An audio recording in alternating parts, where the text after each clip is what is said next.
on reprend les Tikkun HaZohar, on a déjà commencé le folio 16a, juste la fin du cours de la semaine dernière, et on va maintenant rentrer dans un passage qui va nous expliquer l'alphabet, mais d'une manière évidemment particulière. Alors évidemment ça tombe bien parce qu'on a le cours du mercredi sur le Sha'ar HaOtiyot en même temps du Ramak. On va reprendre l'alphabet lié à la fois à la création du monde, et lié à la fois à notre fameux verset que depuis le début, Vea maskilim yaziru kezoar arakia. Donc on reprend Vea maskilim yaziru, et les intelligents resplendiront, la splendeur du Sechel qui viendra à la fin des temps. Ilun inun advan, ce sont les lettres. D'accord? Donc on avait vu plus haut que c'était lié au point voyelle, que c'était lié au palais, toutes les drachotes qu'on a fait sur ces maskilim yaziru. Mais évidemment, on va s'intéresser à ce mot de Sechel. Parce que si les lettres, elles resplendissent, ça veut dire quoi qu'elles resplendissent d'un point de vue du Sechel? De'ava lun Sechel, le'ala kodam malka. Ce sont les lettres qui ont, ou qui ont eu au passé, l'intellect pour pouvoir entrer devant le roi. Alors, un petit résumé sur Sechel, on l'a vu dans le Pardes. C'est vrai que ce terme de Sechel, il indique aujourd'hui en hébreu l'intelligence, l'intellect. Mais le Sechel, chez les kabbalistes, c'est autre chose. On l'a vu dans la Boulafia, etc. Le Sechel, c'est vraiment Chorma. Donc c'est quoi? Ce sont les lettres qui vont avoir une splendeur parce qu'elles vont remonter au niveau de Chorma, dont elles proviennent. Parce qu'évidemment, les lettres proviennent de Chorma, on verra ce que les lettres proviennent de Chorma, les Nekudot de Bina, c'est tous les degrés, en tout cas les lettres, elles proviennent d'un degré très haut. Donc les lettres, elles vont resplendir, elles remontent devant le roi.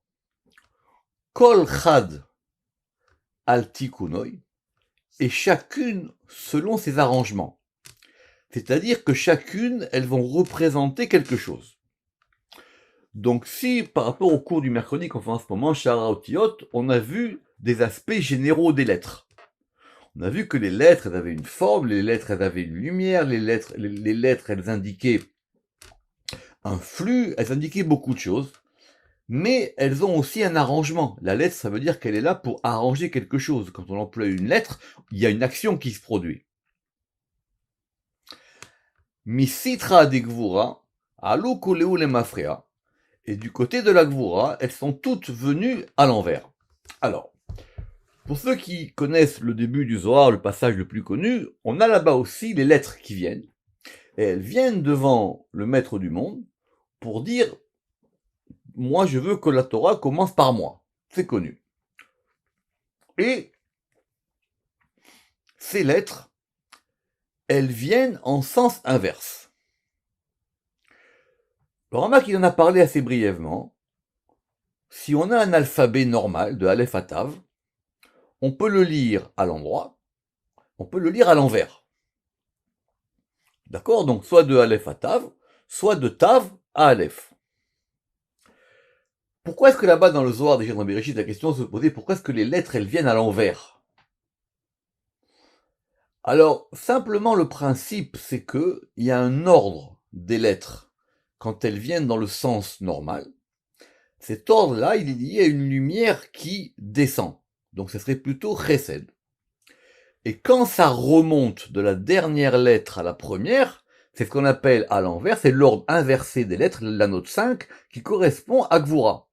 Alors que l'ordre normal, il est lié à chesed. D'ailleurs, je répète, quand vous regardez dans les prières qu'on a, il y en a beaucoup de prières qui sont par ordre alphabétique. Par exemple, dans le vidouille.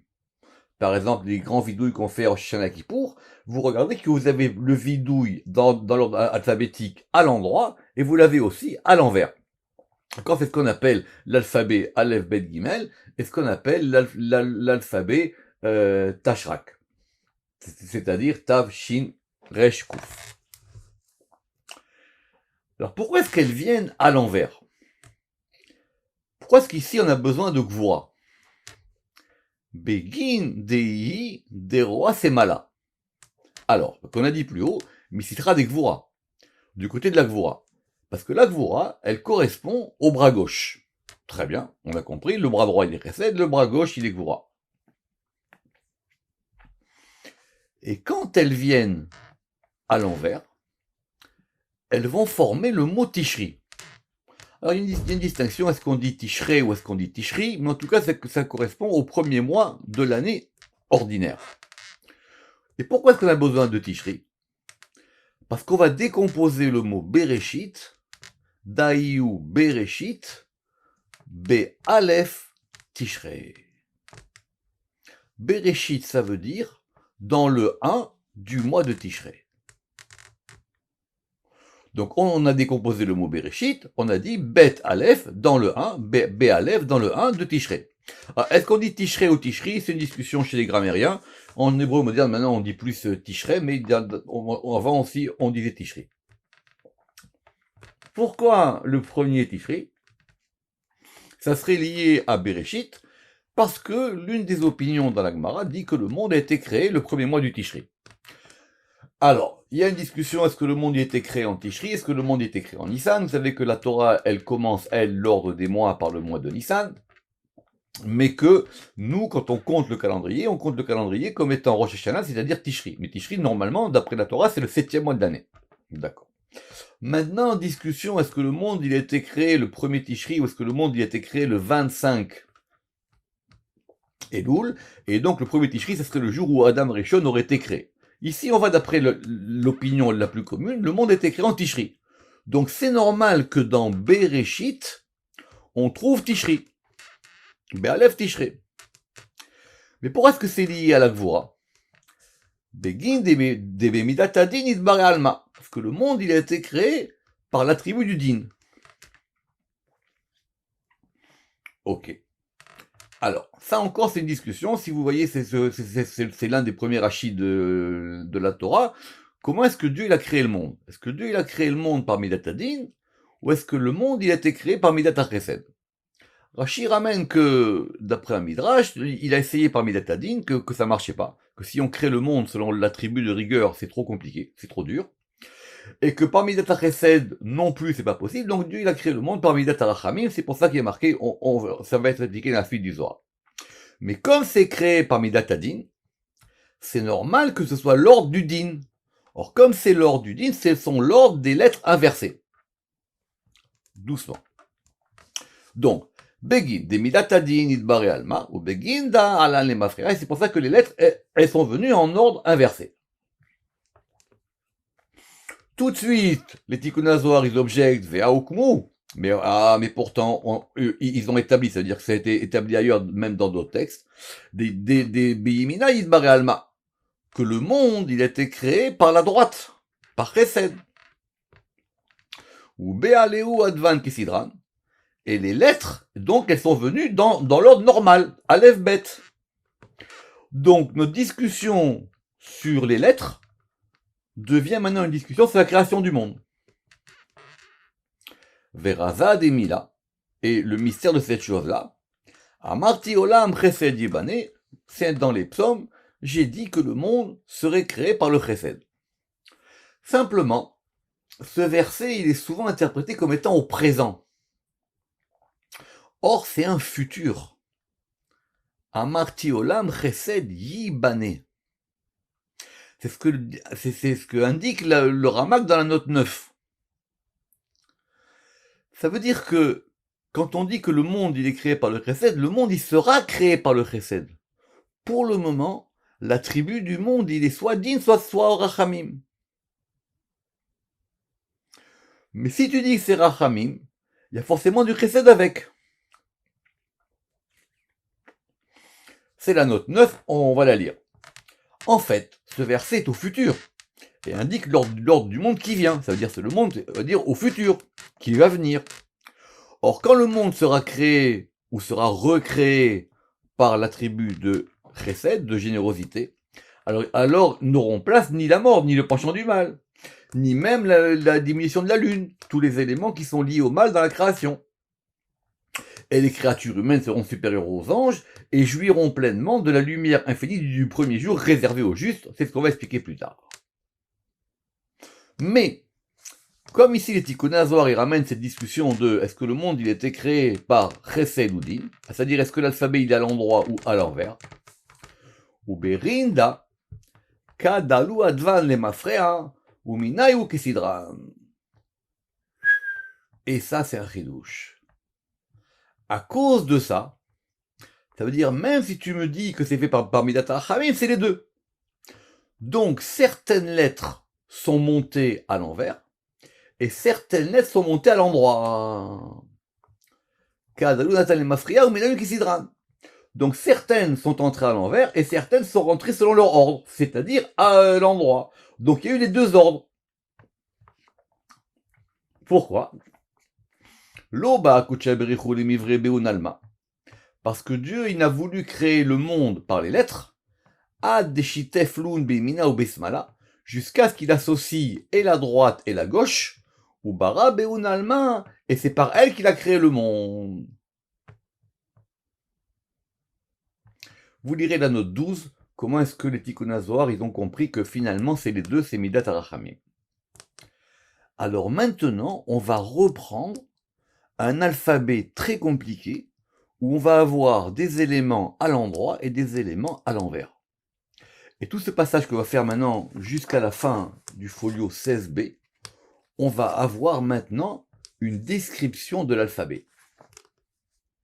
Alors, on commence Natal Av Mike Sidran. On a pris d'abord Aleph et Bet dans l'ordre. Venatan Tav Shin Resh mais les Mafrea. Pourquoi? Il faut faire attention. Qu'est-ce qu'on a dit nous? On a dit que Bereshit c'était Bet Aleph Tishrei. On est d'accord. Si vous prenez Aleph Bet, c'est dans l'ordre. Mais si vous prenez Tishrei, c'est Tif, c'est Tav, Shin, Resh. Et c'est dans le désordre. Et le Yud, Veshatav Behun At Yud Min Sheme. Et Dieu, il a associé le nom Yud de son nom. On reprend. Notre Bereshit, on le décompose. On le décompose en disant Bet Aleph, Tishrei. Bet Aleph, ok, c'est inversé, mais on reconnaît le Aleph et le Bet dans l'ordre. On prend maintenant Tishrei. Tav, Shin, Resh. On est bien dans l'ordre inverse. Et on a un Yud. Le Yud, c'est quoi? C'est Akadosh Baruch Hu qui a dit, je prends certaines lettres dans le désordre, je prends certaines lettres dans l'ordre, et je rajoute moi le Yud de mon nom. Pourquoi? La note 15. Parce que Yud, évidemment, c'est la première lettre de Yud Kevavke. Elle est liée à Chochma. Et effectivement, c'est elle qui va maintenant donner un influx. Ou Bara Beun Alma. Et donc, maintenant, il a créé par elle le monde. C'est-à-dire, il a pris certaines lettres à l'endroit, certaines lettres à l'envers. Il a rajouté le Yud de son nom à lui. Et c'est par ça qu'il a créé le monde. Begin de Yitkaem Binyana. Afin que la construction du monde, elle se maintienne. Parce que si j'ai que Chesed, ça marche pas. Si j'ai que Gvura, ça marche pas. Donc il me faut des lettres à l'endroit, des lettres à l'envers, plus une lettre en plus particulière qui va venir maintenant donner une Chorma au tout. D'où on a vu ce principe de Chorma, rappelez-vous, c'est quand on avait dit de Avalun Sechel Leala Kadamalka, pour que ces lettres-là, elles aient une sagesse. Et donc, qu'est-ce qu'on a maintenant notre mot Bereshit? Veinun, Aleph Bet Yud, Tav Shin Resh. Une petite parenthèse, parce que quand même maintenant, vous êtes un peu aguerris. Mais le mot de Tishrei, d'où il vient? D'où il vient ce mot de Tishrei? Alors normalement, on dit généralement que les mois de l'année, ce ne sont pas des noms hébreux, ce sont des noms perses qui ont été donnés plus tard. On n'a pas, nous, de noms hébreux des mois dans la Torah. Il est marqué le premier, le deuxième, le troisième, le quatrième. Donc ça veut dire que même de ces noms-là, qui ne sont pas des noms hébreux, les Tikkun HaZohar, ils apprennent quelque chose. Notez ça, c'est très important. Prenons maintenant nos lettres. Et on va maintenant commencer, et on va maintenant essayer d'examiner, c'est donc les Aleph, Bet, Yud, Tav, Shin, Resh. Aleph, Bet, Yud, on les trouve en allusion dans un verset, dans Yov, qui dit Asher beyado nefesh kol chai. Parce que, ou car, il a dans sa main nefesh, l'âme de tout vivant. Rappelez-vous que Asher, c'est aussi un nom divin, on l'avait vu là-bas, c'est dans Ekei, Asher Ekei, on l'avait vu dans Shar Hashemot. Évidemment, on a le Aleph, qui est la première lettre de Asher, on a le Bet, qui est la première lettre de Beyado, et on a le Yud, qui est la fin de Chai.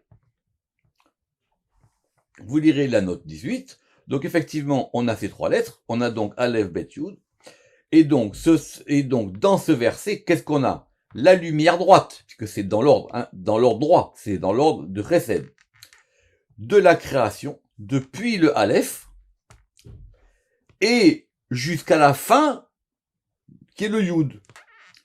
Pourquoi? Parce que chaque fois que je vous dis, il faut faire attention à ces choses-là. On a pris quoi? On a pris les Rachetevot, pour Asher Beyado.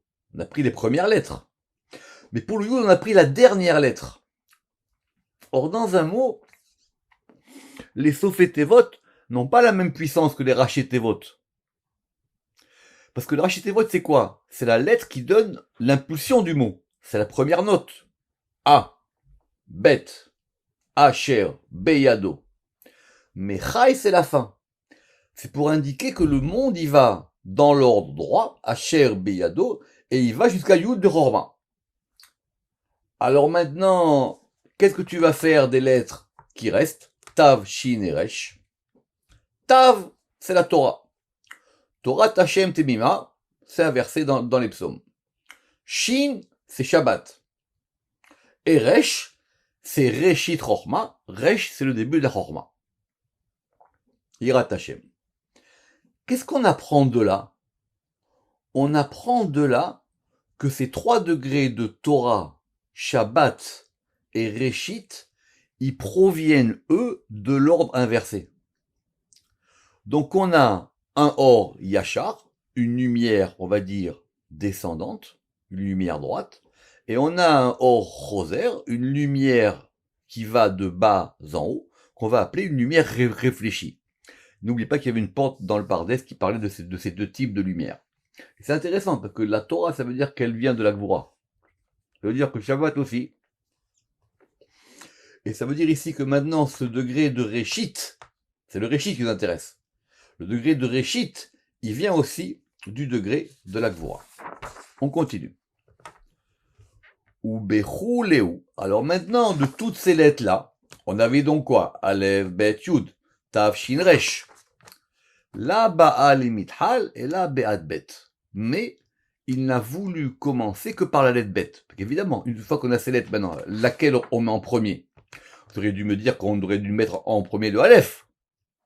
On a dit qu'il y avait des lettres dans l'ordre droit et des lettres dans l'ordre inverse. Pourquoi on commence par le Bet? Vous voyez, ça c'est Dieu qui a choisi. Pourquoi? Begin Dei, parce que cette lettre Bet, elle est Binyan Av. C'est quoi Binyan Av? C'est un principe des fameuses règles d'interprétation de la Torah. Il y a les 13 qu'on connaît, par exemple, qu'on dit dans la prière du matin. Et c'est quoi ce principe de Binyan Av? Binyan Av, littéralement, c'est qu'il y a un principe qui va construire le père. Et du père, on comprend les enfants. Binyan Av. Par exemple, même dans Shabbat, on va avoir les Avot Melacha, les travaux pères, et on a les Toldot, c'est-à-dire les enfants, les générations qui viennent. Or, évidemment, il y a plus de force dans le père. Qu'est-ce qu'on apprend ici? Que le Bet, évidemment, c'est lié à Binyan. C'est le Bet qui est la lettre de construction. Binyan Av. On pourrait même dire que c'est la construction du Aleph Bet. La construction du Aleph Bet, elle commence par un Bet. Ou Bacharé les mitral, et c'est par cette lettre Bet là qu'il a décidé de commencer la création. Alors, on va maintenant rentrer dans la lettre Bet. Begin de Ba'atid le Mivne Yerushalayim.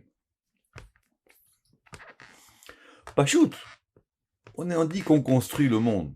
On a dit qu'on crée le monde. Pourquoi est-ce que maintenant, il faut réfléchir à cette idée, pourquoi est-ce que maintenant la création du monde, c'est une construction? On construit un bâtiment. On fonde le monde. On crée le monde. Parce que, dès le départ, le but, c'est la construction du temple. Begin de Ba'atid, dans le futur, va être construit Jérusalem.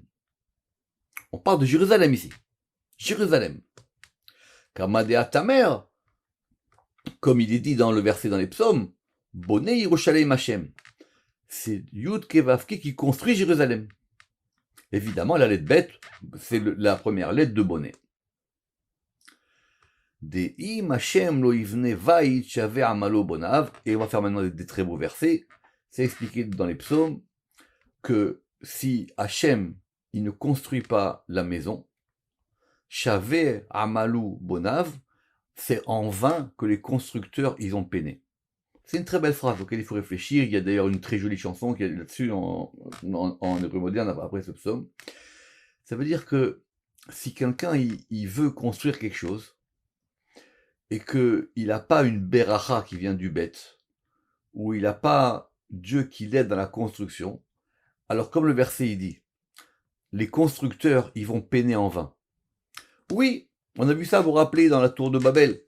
Tu veux construire, oui, tu veux construire. Mais s'il n'y a pas Hachem dans cette affaire-là, la maison, elle ne tient pas. Vous allez me dire, il y a des maisons qui tiennent longtemps. Justement, c'est ça la différence entre une maison que Dieu a construite et une maison que Dieu n'a pas construite. Et tant qu'on est maintenant dans la construction, on a dit quoi? La construction de Jérusalem, on va y revenir.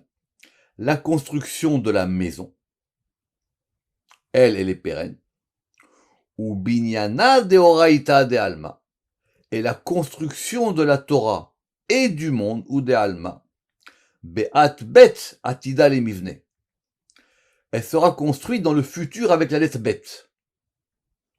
On va lire la note 24. Tout dépend de la lettre bet, qui va désigner la construction du monde par le bet de Bereshit, évidemment, du début, et la construction du temple de Jérusalem. Alors Rambam dit, pourquoi est-ce que maintenant on nous ramène la Torah et le monde? Parce que tant que le temple n'est pas construit, ni le monde ni la Torah, ils sont stables. Tout dépend du Bet Hamikdash qui commence aussi effectivement avec un bet.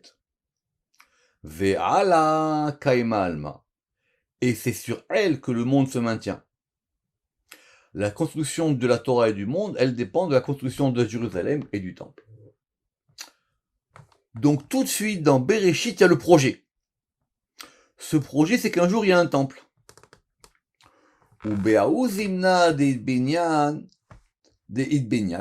Et en ce temps-là où Jérusalem elle sera construite,